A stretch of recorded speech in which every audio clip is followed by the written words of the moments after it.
Hello दोस्तों, आपको हमारे चैनल एम ज्ञान स्टडी में स्वागत है। तो चलिए दोस्तों, हम आज के प्रश्न को स्टार्ट करते हैं और बहुत ही महत्वपूर्ण प्रश्न लेकर आए हैं हम फिजिक्स का। तो चलिए दोस्तों, बिना वक्त गवाए हम प्रश्न को स्टार्ट करते हैं। और जैसा कि आप देख सकते हैं, पहला प्रश्न स्क्रीन पर जो पहला प्रश्न जो बोल रहा है कि अवतल दर्पण में प्रतिबिंब बड़ा और आभासी बनाने के लिए वस्तु को निम्नलिखित में से कौन से स्थान पर रखा जाता है। यानी अवतल दर्पण में अगर हम प्रतिबिंब बनाते हैं बड़ा और आभासी बनाना चाहते हैं तो वस्तु को कहाँ रखेंगे, इस बात को पूछ रहा है। ऑप्शन ए है फोकस पर रखेंगे, फोकस के अंदर रखेंगे, फोकस और वक्रता केंद्र के बीच रखेंगे, वक्रता केंद्र पर रखेंगे। तो इसका राइट आंसर हो जाएगा ऑप्शन नंबर बी, यानी फोकस के अंदर जब किसी वस्तु को रखा जाता है तभी उस वस्तु का प्रतिबिंब जो होता है आभासी और सीधा प्राप्त होता है और वस्तु से बड़ा प्राप्त होता है। चलिए दोस्तों, अगले प्रश्न की तरफ चलते हैं। अगला प्रश्न आप स्क्रीन पर देख सकते हैं। अगला प्रश्न जो बोल रहा है कि प्रकाश की एक किरण जब एक माध्यम से दूसरे माध्यम में जाती है तो वह अपने पूर्व पथ से विचलित हो जाती है, इसे क्या कहते हैं। यानी प्रकाश की जब एक किरण एक माध्यम से दूसरे माध्यम के लिए निकलती है तो अपने पथ से क्या हो जाती है, विचलित हो जाती है, इसे क्या कहते हैं। ऑप्शन है प्रकाश का परावर्तन, प्रकाश का अपवर्तन, प्रकाश का विक्षेपन, इनमें से कोई नहीं। थी इसका राइट आंसर हो जाएगा ऑप्शन नंबर बी, यानी प्रकाश का अपवर्तन कहते हैं जब प्रकाश की किरण एक माध्यम से दूसरे माध्यम में जाती है और अपने पूर्व पथ से क्या हो जाती है, विचलित हो जाती है, तो इसे हम क्या कहते हैं, प्रकाश का अपवर्तन कहते हैं। चलिए दोस्तों, अगले प्रश्न की तरफ चलते हैं। अगला प्रश्न आप स्क्रीन पर देख सकते हैं। कह रहा है कि प्रकाश की एक किरण जब विरल माध्यम से सघन माध्यम में जाती है तब वह, यानी प्रकाश की एक किरण जब विरल माध्यम से सघन माध्यम में क्या करती है, प्रवेश करती है, तब वह अभिलंब से दूर मुड़ जाती है, सीधी निकल जाती है, अभिलंब की दिशा में आती है, अभिलंब की ओर मुड़ जाती है। इसका राइट आंसर हो जाएगा ऑप्शन नंबर डी, यानी अभिलंब की ओर क्या हो जाती है, मुड़ जाती है जब प्रकाश की किरण विरल माध्यम से सघन माध्यम में प्रवेश करती है, तब क्या हो जाती है कि वो अभिलंब की ओर मुड़ जाती है। इस बात को समझ सकते हैं। और यह कहाँ घटना होती है, प्रकाश की अपवर्तन में घटना होती है। चलिए दोस्तों, अगले प्रश्न की तरफ चलते हैं। अगला प्रश्न आप स्क्रीन पर देख सकते हैं। बोल रहा है कि जब प्रकाश की एक किरण दो माध्यमों को अलग करने वाली सतह पर लंबवत पड़ती है तो वह अभिलंब से दूर मुड़ जाती है, बिना मुड़े सीधी निकल जाती है, अभिलंब की ओर मुड़ जाती है, सात रंगों में टूट जाती है। तो इसका राइट आंसर हम आपको बता देना चाहेंगे। इसका राइट आंसर हो जाएगा ऑप्शन नंबर बी, यानी बिना मुड़े सीधी निकल जाती है जब दो माध्यमों को अलग करने वाली सतह पर लंबवत प्रकार से अगर पड़ जाती है तो वो बिना मुड़े सीधी निकल जाती है। इसका राइट आंसर बी हो जाएगा ऑप्शन नंबर। चलिए दोस्तों, अगले प्रश्न की तरफ चलते हैं। अगला प्रश्न आप स्क्रीन पर देख सकते हैं। बोल रहा है कि पानी से भरी बाल्टी की गहराई कम मालूम पड़ने का कारण, है कब नहीं हो, कम होगा, कम मालूम पड़ने का कारण है। ऑप्शन है प्रकाश का प्रवर्तन, प्रकाश का अपवर्तन, प्रकाश का वर्ण विक्षेपन, इनमें से कोई नहीं।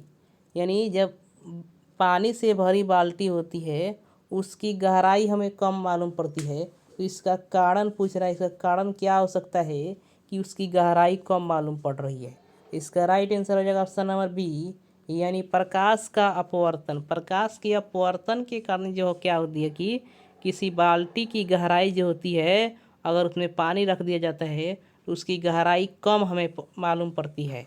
चलिए दोस्तों, अगले प्रश्न की तरफ चलते हैं।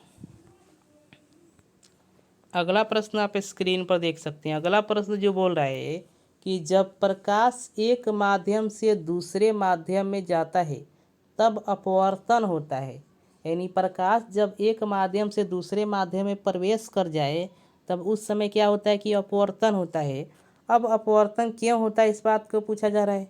ऑप्शन ए प्रकाश की चाल में परिवर्तन होने के कारण, प्रकाश की आवृत्ति में परिवर्तन के कारण, प्रकाश के रंग में परिवर्तन होने के कारण, इनमें से कोई नहीं।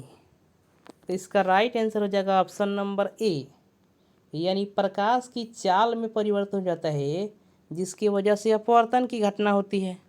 तो अब बात को समझ सकते हैं कि अपवर्तन की घटना क्यों होती है। तो प्रकाश के चाल में परिवर्तन होने के कारण अपवर्तन की घटना हमें देखने को मिलती है, आप समझ सकते हैं। चलिए दोस्तों, अगले प्रश्न की तरफ चलते हैं।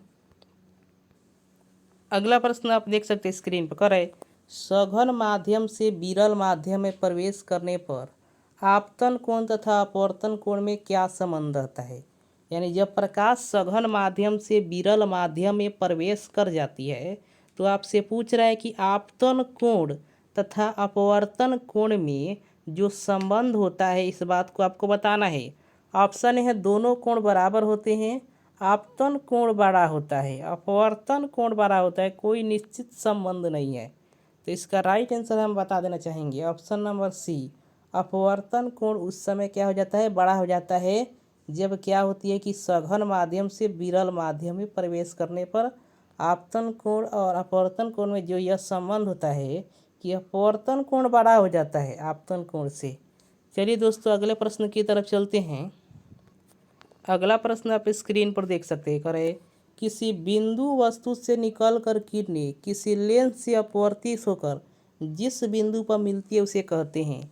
यानी किसी बिंदु वस्तु से अगर किरणें निकल रही है और लेंस से अपवर्तित हो रही है, अब उस प्रकार की जब अपवर्तित होकर जो बिंदु पर मिलती है किरणें, उस बिंदु को क्या कहते हैं पूछ रहा है। ऑप्शन ए है फोकस कहते हैं, ऑप्शन बी है वक्रता केंद्र कहते हैं, ऑप्शन सी है प्रकाश केंद्र कहते हैं, ऑप्शन डी है बिंदु प्रतिबिंब बिंदु कहते हैं। तो इसका राइट आंसर है ऑप्शन नंबर डी, यानी प्रतिबिंब बिंदु कहते हैं। यानी प्रतिबिंब उसी वक्त जगह पर बनता है, इसलिए उस बिंदु को क्या कहते हैं, प्रतिबिंब बिंदु।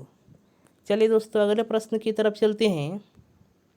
अगला प्रश्न आप स्क्रीन पर देख सकते हैं, बोल रहा है कि निम्नलिखित में किसका उपयोग लेंस बनाने के लिए नहीं किया जा सकता है। आपको यह बताना है कि किसका उपयोग नहीं कर सकते हैं हम लेंस बनाने के लिए। ऑप्शन ए है प्लास्टिक, ऑप्शन बी है पानी, ऑप्शन सी है मिट्टी, ऑप्शन डी है कांच।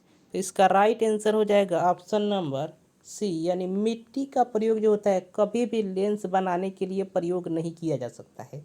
प्लास्टिक का हम प्रयोग कर सकते हैं, पानी का भी हम प्रयोग कर सकते हैं लेंस बनाने के लिए, और कांच का हम उपयोग तो करते ही हैं लेंस बनाने के लिए। तो चलिए दोस्तों, अगले प्रश्न की तरफ चलते हैं हम।